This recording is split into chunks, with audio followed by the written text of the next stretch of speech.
Sexta-feira à noite, o Coritiba volta a campo contra o Volta Redonda, buscando voltar à primeira colocação do campeonato. E eu volto a dizer que o Coxa é líder.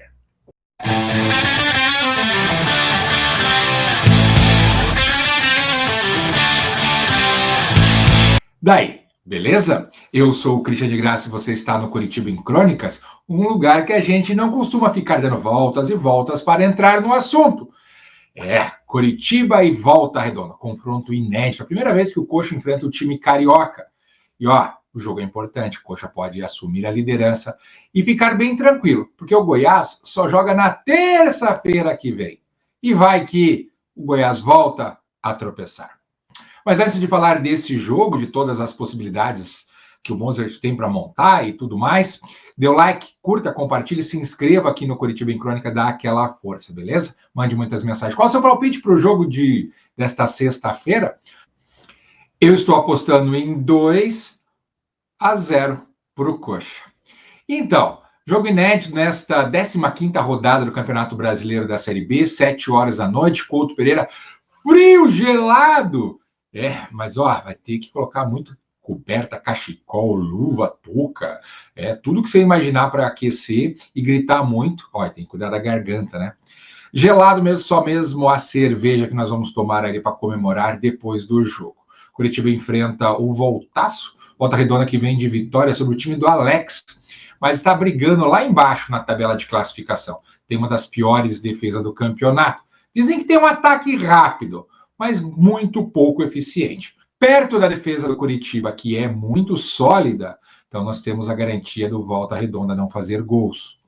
E precisamos mexer no ataque Coxa Branca. E aí algumas possibilidades, algumas dúvidas. O Atletiba foi sensacional, o Coritiba venceu por 1-0 daquele jeitão do Mozart.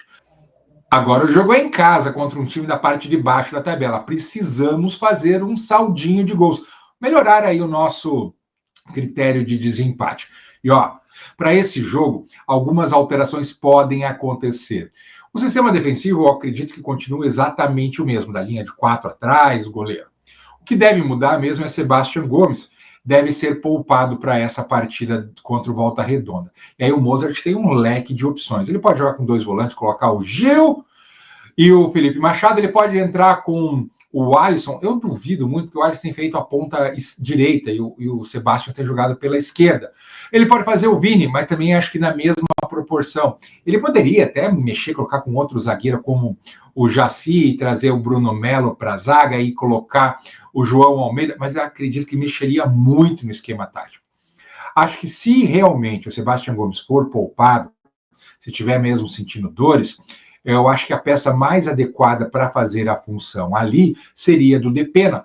E como é um jogo contra um adversário que não tem todo esse poderio da parte de baixo e tal, talvez o Depena pudesse fazer essa parte mais defensiva e auxiliar ali na ponta esquerda, na ala esquerda, na meia esquerda, e dando mais qualidade. O Coritiba conseguiria chegar com mais tranquilidade, chegar mais vezes ao ataque. Não é um time que atacaria tanto o Coritiba, ainda mais jogando em casa.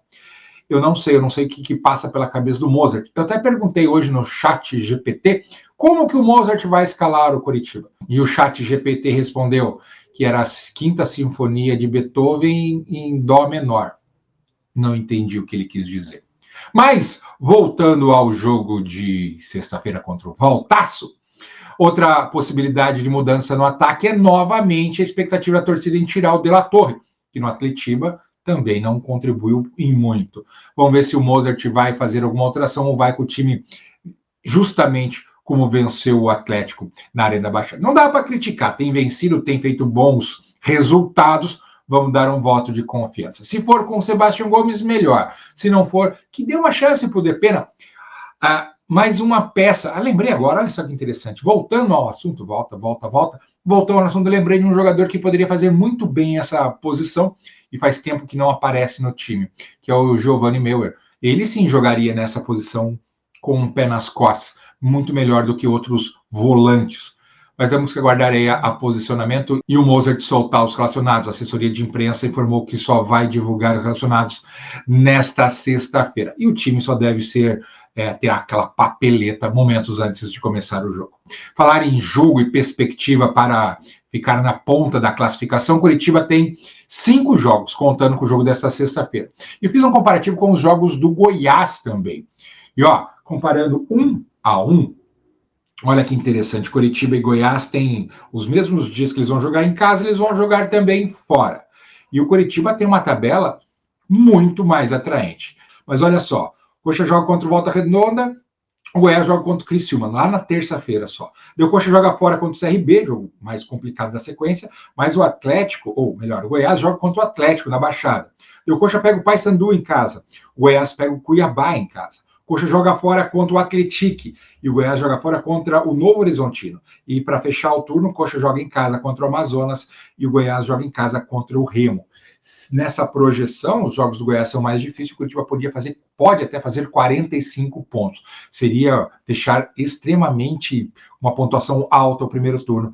E aí sim, fazer um segundo turno seguro, conseguir fazer igual, imagine terminar o campeonato com 90 pontos, é campeão garantido. Não acredito que chegue a tanto, mas acredito que dê para fazer muitos pontos aí também no segundo turno, né? Depois da janela, alguns reforços, algumas alterações, e o Coxa buscando o tricampeonato. E ó, sobe e nunca mais volta para a Série B. Grande abraço.